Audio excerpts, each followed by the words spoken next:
কবরের চাপ থেকে কারা রেহাই পাবে?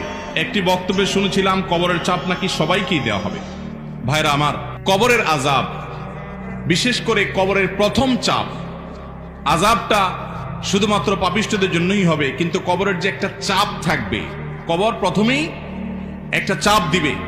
যারা কবরস্থ হবে না, বারজাখী জীবনে যে যেখানে তার ধ্বংসাবশেষ থাকুক, সেখানে একটা প্রেসার প্রত্যেকটা মানুষকে দেয়া হবে, একটা চাপ থাকবে।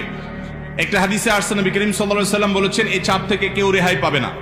যদি কবরের চাপ থেকে কেউ রেহাই পায়, তাহলে সে সাদ ইবনে মুআজ রাদিয়াল্লাহু তাআলা একজন সাহাবীর কথা বলেছেন, তিনি পাবেন।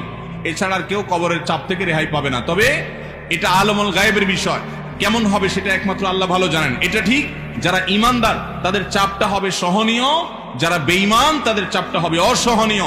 এই জন্যই কবরের এই জগৎটা সম্পর্কে সবচেয়ে বেশি ভয় পেতেন সাহাবায়ে কেরাম এবং খুদ রাসূল আকরাম সাল্লাল্লাহু আলাইহি ওয়াসাল্লাম সাবধান করতেন। তিনি বলেছেন, কবর হলো আউয়ালু মানাজিল